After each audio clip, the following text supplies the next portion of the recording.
filets poussés ensemble jusqu'à la moisson. Aujourd'hui dimanche 19 juillet, 16e dimanche du temps ordinaire année A, l'église célèbre Saint Arsène. Bonne fête à tous les Arsènes et bon dimanche à tous.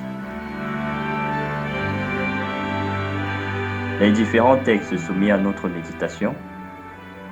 Nous avons la première lecture tirée du livre de la sagesse, le psaume 85. Ensuite, la deuxième lecture tirée de la lettre de Saint Paul apôtre aux Romains.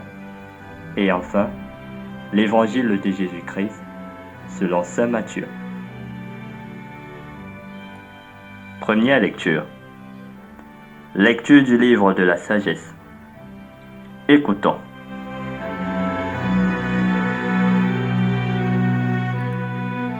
Il n'y a pas d'autre Dieu que toi qui prenne soin de toutes choses.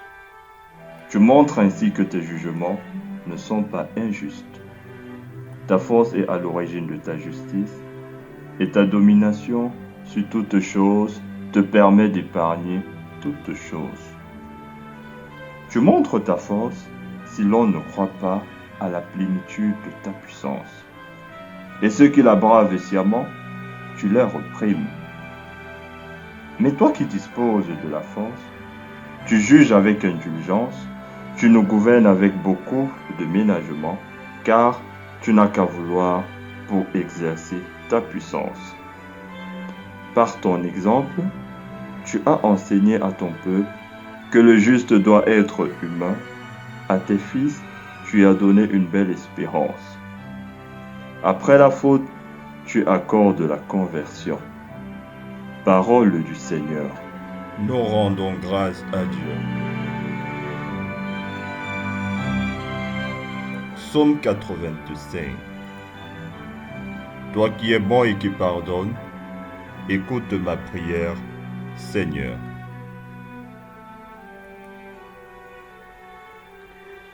Toi qui es bon et qui pardonne, écoute ma prière, Seigneur.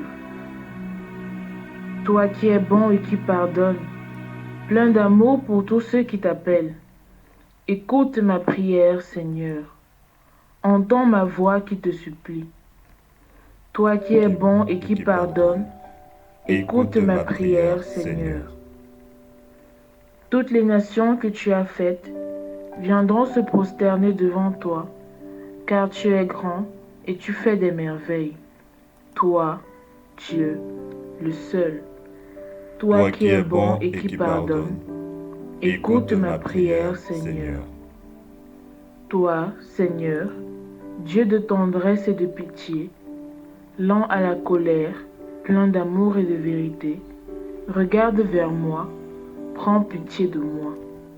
Toi qui es bon et qui pardonne, écoute ma prière, Seigneur.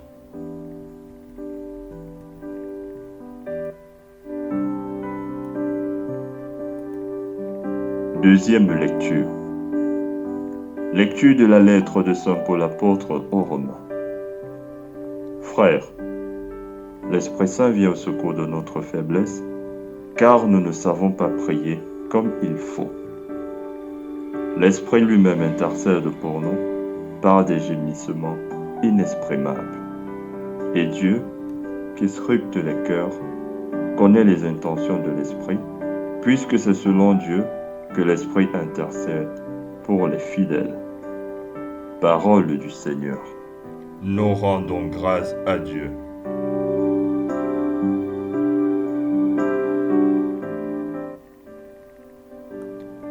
La semence est la parole de Dieu, le semeur est le Christ.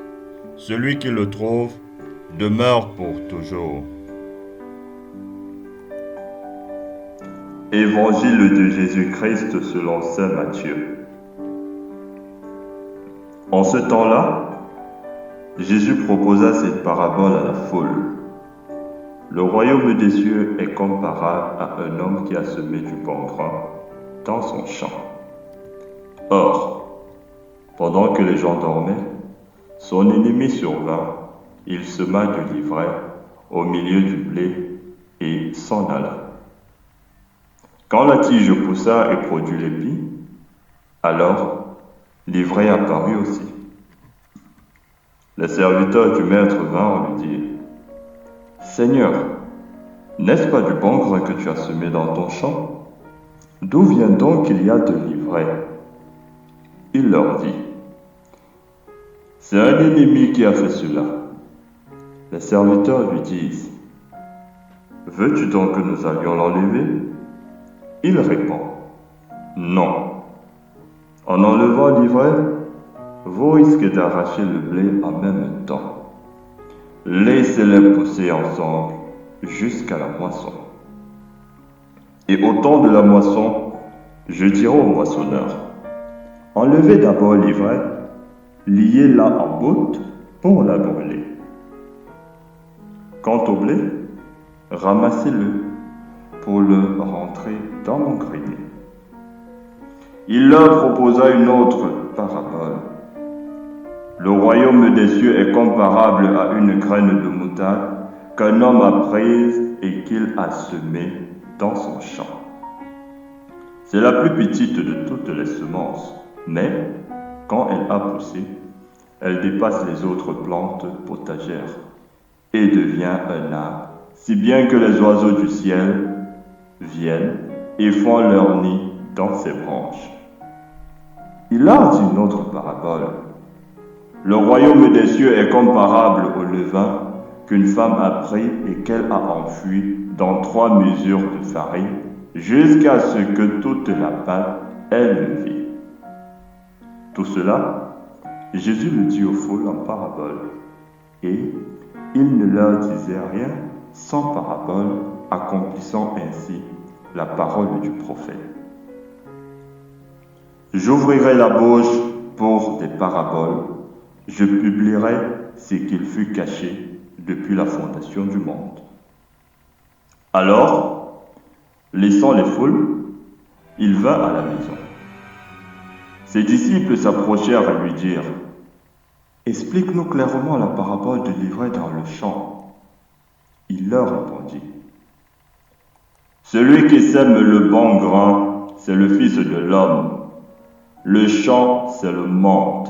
Le bon grain, ce sont les fils du royaume.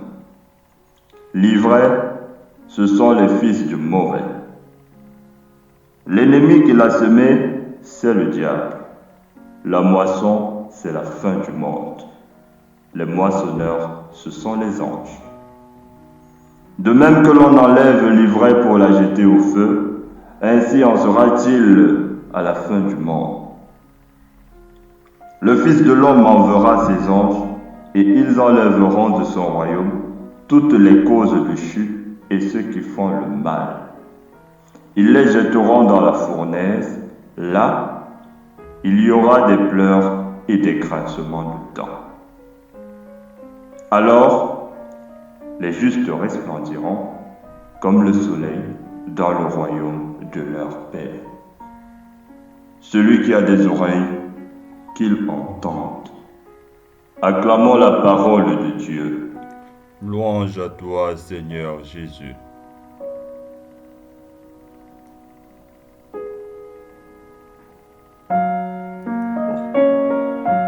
Homélie proposée par les prêtres de la fraternité de Galilée.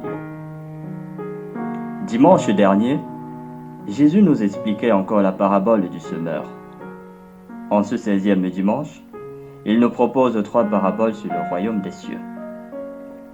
La première concerne le bon grain et l'ivraie qui poussent ensemble, la deuxième la graine de moutarde qui devient un grand arbre, et la troisième qui parle du levain qui fait lever la pâte. Dans la première, la semence a germé, elle a poussé, elle a produit des épis, et le moment de la moisson est arrivé.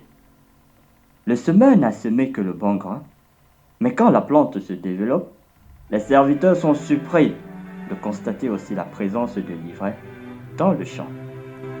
Jésus leur explique que pendant que les gens dormaient, l'ennemi est intervenu et a semé aussi l'ivraie dans le champ et s'en est allé. Déjà la semaine dernière, le mauvais était déjà à l'œuvre. Il cherchait par tous les moyens à étouffer la parole de Dieu. Il intervient encore aujourd'hui pendant que tout est paisible, pour disperser et détruire la bonne herbe. Le mauvais, l'ennemi ou le diable sont les noms que Jésus lui donne. Il s'infiltre partout, même dans le champ semé par le Fils de l'homme lui-même. Il se déguise très souvent en agneau afin de tromper la vigilance des enfants de la lumière. Partout où le bon grain est semé, comme le serpent qui a trompé Adam et Ève, le malheur s'active aussi. C'est pourquoi Jésus prescrit la vigilance à ses disciples quand il les envoie en mission. Soyez donc prudents, comme les serpents et les candides, comme les colombes. Matthieu chapitre 10, verset 16. Il se camoufle là où on ne l'attend pas et il frappe quand tout est paisible. Quant à Jésus, sa miséricorde est sans limite. Alors que le bon semeur enlève autant que possible la mauvaise herbe afin de produire au maximum, Jésus répond plutôt aux serviteurs de laisser aussi l'ivraie pousser avec la bonne herbe.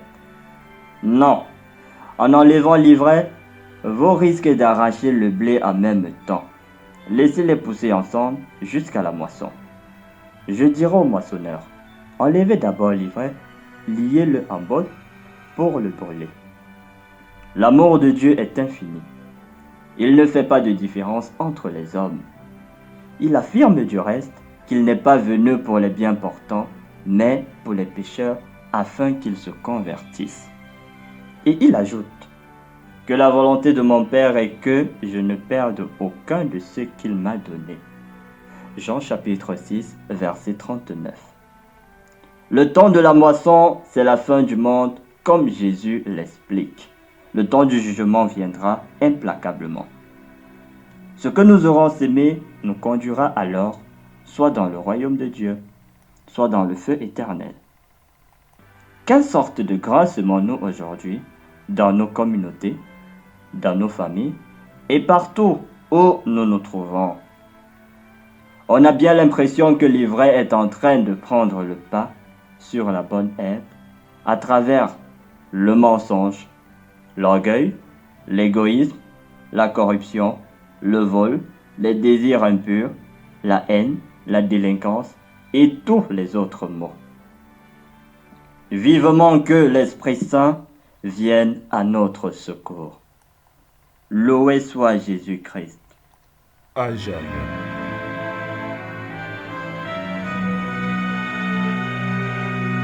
Avec Marie, pour la gloire de Jésus.